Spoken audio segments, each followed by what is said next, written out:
हाँ तो बच्चे कहाँ थे हम, ठीक है, तो ये बात है, तो ध्यान रखना। तो आयनिक कंपाउंड्स में था कि आयनिक कंपाउंड्स कभी भी इलेक्ट्रिसिटी कंडक्ट करते हैं, लेकिन वो जब तक तब तक नहीं करेंगे जब तक कि आप उनको पानी में न डालो, या दूसरा कि आप आयनिक कंपाउंड्स को पिघला दो। तो आयनिक कंपाउंड्स कंडक्ट करते हैं इलेक्ट्रिसिटी को मोल्टन फॉर्म में, क्योंकि पिघलाओगे, देखो यार इलेक्ट्रिसिटी कंडक्ट करने के लिए क्या ज़रूरी होता है, वो ज़रूरी होता है आयंस ज़रूरी होते हैं, फ्री आयंस, आयंस है ना।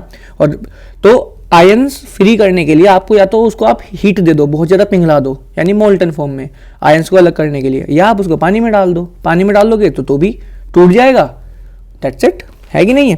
तो आयनिक कंपाउंड की प्रॉपर्टीज उम्मीद है आपको क्लियर होगी, ठीक है, सुनते रहो बच्चों, ठीक है। चलो थर्ड क्वेश्चन क्या था बताओ। थर्ड क्वेश्चन है prepare bleaching powder from quicklime. ये तो जानते ही हैं आप क्या है भाई ब्लीचिंग पाउडर का। पहली बात तो फॉर्मूला क्या है, CaO Cl2 calcium oxy chloride, calcium oxy chloride, ठीक है। और ब्लीचिंग पाउडर जानते ही हैं प्रिपरेशन, इसलिए लाइन मैंने में से CO2 सॉरी कौन सी गैस, क्लोरीन गैस पास करा दो, क्या बन जाएगा CaO Cl2 plus water bleaching powder. अच्छा तुम्हें पता है ब्लीचिंग पाउडर के यूज़, डिसइंफेक्टेंट, बोलो क्लोरीन की स्मेल आती है इसमें से, ध्यान रखना। दूसरा येलोइश कलर का होता है पाउडर, ब्लीचिंग पाउडर। और ब्लीचिंग एजेंट है, टेक्सटाइल इंडस्ट्री में यूज़ होता है bleaching, as a bleaching agent, है ना, ब्लीच करने में। और तीसरा मोस्ट इम्पॉर्टेंट ऑक्सीडाइजिंग एजेंट, है ना, oxidising agent in chemical industry, ये बात ध्यान रखना, ठीक है मेरे बच्चों। चलो अच्छा अब कौन सा है फोर्थ क्वेश्चन, कौन सा, डिराइव पैरेलल कॉम्बिनेशन। ये आप जानते ही हैं क्या है इसमें, पैरेलल में इस तरीके से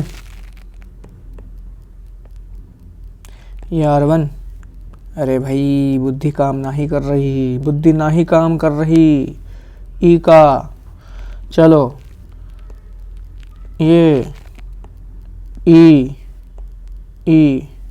R1, ये R2 और ये R3, ये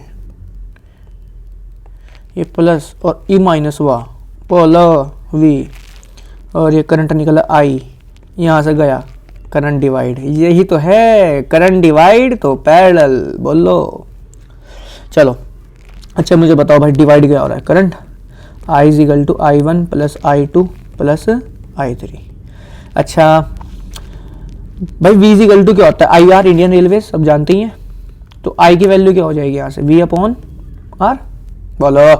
तो I की जगह लिख दो V अपॉन R, R मतलब टोटल रेजिस्टेंस। I1 कहाँ है, I1 ये तो है I1, देखो ये I1, तो I1 की जगह देखो, तुम्हें पता है पैरेलल में वोल्टेज सेम रहती है, यही तो चीज़ें हैं जो न्यूमेरिकल में भी हेल्प मिलेगी। कितनी वोल्टेज लगाई V, तो इसको भी मिलेगी V, इसको भी मिलेगी V, इसको भी मिलेगी V, न्यूमेरिकल में हेल्प मिलेगी बहुत ज़्यादा, ध्यान रखना सिंपल न्यूमेरिकल आने वाला है इस बार। तो I1 की जगह क्या लिख दूँ, V अपॉन R1, I2 की जगह V अपॉन R2 और I3 की जगह V अपॉन R3। तो V अपॉन R क्या कॉमन आ रहा है, V 1 upon R1, 1 upon R2 और 1 अपॉन R3, ठीक है। अरे अरे अरे अरे रुको भाई रुको, होता है तो ई का एक सेकेंड, चलो ठीक है। तो भाई V से V क्या हो गया, कैंसिल, तो 1 upon R is equal to 1 upon R1 plus 1 upon R2 plus 1 upon R3। बच्चों आप ना एक बात ध्यान रखना, आप मेरी बात अगर तुम समझ सकते हो तो, पता है ये तो तुम लोग कर लोगे यार, मुझे पता है ज़्यादा कोई बड़ी बात नहीं, लेकिन ना एग्जाम में एक सवाल घूम के आ सकता है। अगर तुम्हें कभी भी शब्द दिख जाए ना, रेसिप्रोकल,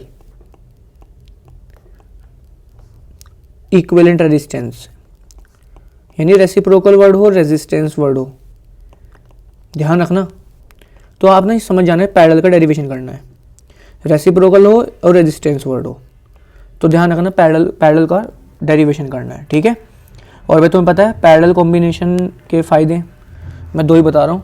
एक स्विच लगा दो, सब नहीं, सबका स्विच एक तो अलग अलग होते हैं ना, पैरेलल में सबके सारे अप्लायंसेस के स्विच अलग अलग होते हैं।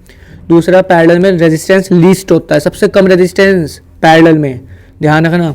तीसरा एक बल्ब खराब भी हो जाए तो बाकी चलते रहेंगे, ठीक है, ध्यान रखना। और हाँ पैरेलल में जितनी वोल्टेज लगाओगे, देखो मैंने V लगाई ना, उतनी सबको मिलेगी V, तो सबको वोल्टेज V मिल रही है। वोल्टेज क्या होता है, एनर्जी तो होता है भाई, याद नहीं है वो वोल्टेज वाली कहानी, वो इन्फिनिटी चार्ज वाली कहानी। तो वोल्टेज कितनी है V, तो सबको V मिलेगी, यानी एनर्जी डिवाइड नहीं हो रही है। ठीक है, सबको बढ़िया एनर्जी मिलेगी, सब बढ़िया काम करेंगे। ठीक है, चलो PVIR में रिलेशन देख लेते हैं फटाफट।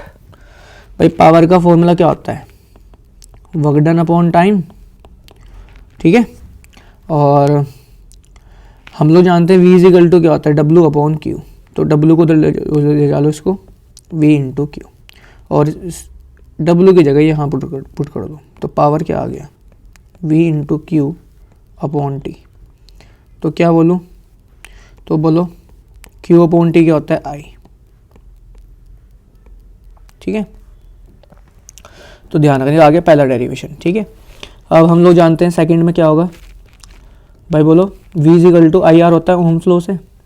ठीक है, तो V की जगह दोबारा P इज इक्वल टू क्या होता है, V इंटू, तो आप क्या करो, V की जगह, इसकी जगह क्या लिख दो, V की जगह, इस V की जगह IR लिख दो, तो कितना आ गया, I इंटू I स्क्वायर। ठीक है, अब तीसरा फिर से पावर का फॉर्मूला V इंटू I।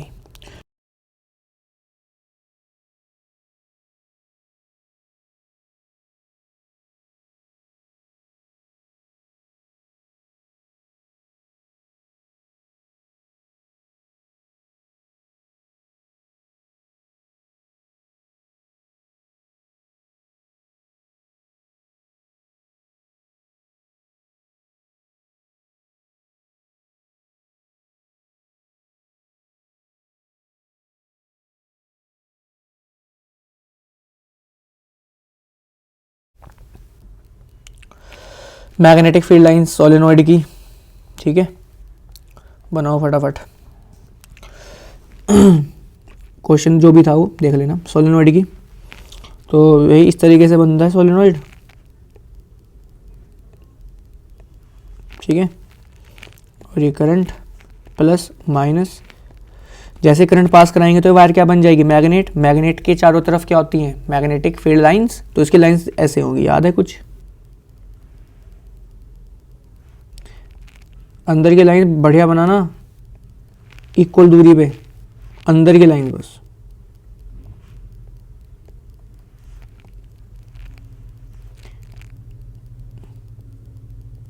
ठीक है, ध्यान रखना। ठीक है, अच्छा तुम्हें पता है अंदर की जो फील्ड होती है इसकी कैसी होती है, यूनिफॉर्म मैग्नेटिक फील्ड, यानी कील को कहीं भी रख लो, सुन रहे हो, कील को कहीं भी रख लो, फोर्स क्या लगेगी, सेम लगेगी, यानी इक्वल फोर्स लगेगी हर पॉइंट पे। लेकिन यार मैं फिर भी एक बात बोलता हूँ यार तुम लोगों को, कि मैग्नेटिक फील्ड लाइंस ना जो इसकी एंड्स होते हैं ना, यानी जो इसके एंड्स होते हैं ये यहाँ पे ना यार, तुम लोग ध्यान रखना, इसकी मैग्नेटिक फील्ड हाफ होती है सेंटर के मुकाबले। मान लो सेंटर में फोर्स 50 लग रही है तो उसके एंड्स पे हाफ होती है। मतलब मैं ना आपको मैं पूरा कंफर्म कर दूंगा, क्योंकि 12th में तो है ही है, 10th में है कि नहीं है, क्योंकि मैंने इसको कई बार देखा है, उसमें क्या नाम है आपका एग्जाम्पलर में देखा है। ठीक है, अच्छा इसकी फील्ड किससे मैच करती है बोलो, बार मैग्नेट से, सबको पता ही है। और कौन सा रूल लगेगा यहाँ पे भाई इसके पोल्स निकालने के लिए, कौन सा लगेगा, क्लॉक फेस रूल, पता है कि नहीं। क्लॉक फेस रूल क्या कहता है कि मान लो एक सर्कुलर वायर है, करंट फ्लो कर रहा है क्लॉकवाइज, तो जो फेस हमारी तरफ होगा वो साउथ और पीछे वाला नॉर्थ। और अगर करंट फ्लो कर रहा है कैसे, कैसन बा, उल्टा कर रहा है, तो हमारी तरफ जो फेस होगा वो क्या होगा, नॉर्थ, पीछे वाला साउथ। ठीक है, और इसकी फील्ड बताओ भाई, मैग्नेटिक फील्ड किस फैक्टर पे डिपेंड करती है बोलो, इसकी फील्ड, पहला करंट के जितना ज्यादा करंट उतनी स्ट्रॉन्ग मैग्नेट, जितनी स्ट्रॉन्ग मैग्नेट फील्ड भी क्या होगी उतनी ज्यादा स्ट्रॉन्ग। दूसरा नंबर ऑफ टर्न्स, कितने लपेटे हैं यहाँ, चार लपेटे नहीं दिख रहे, 1 2 3 4, तो चारों में से करंट जा रहा, 4 मैग्नेट, 10 लपेटे दूंगा तो 10 में से करंट जाएगा 10 मैग्नेट। तो जितने ज्यादा लपेटे उतनी ज्यादा मैग्नेट, उतनी ज्यादा field, directly proportional to number of turns. ठीक है, चलो अगला कौन सा है भाई, person wear a lens of power -2.5। भाई असल में बताऊं, मैं ही था ये पर्सन -2.5 वाला। तो डिजीज कौन सी है, मायोपिया, दूर का नहीं दिखता भाई तुम्हारे भैया को। ठीक है, और मायोपिया को हम नियर साइटेड कहते हैं, ध्यान रखना, नियर मतलब पास का तो दिखता है ना, नियर साइटेडनेस। ठीक है, ध्यान रखना, अजीब लगता है इस चीज को।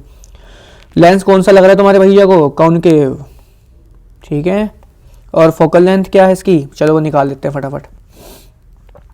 बोलो पावर का formula 1/f in metre, power कितनी है -2.5, तो फोकल लेंथ को इधर ले जा लो, तो 1 अपॉन माइनस का 2 पॉइंट, भाई इसे नीचे ले जा लो, इसे ऊपर ले जा लो, माइनस नीचे से हटा के ऊपर, डेसिमल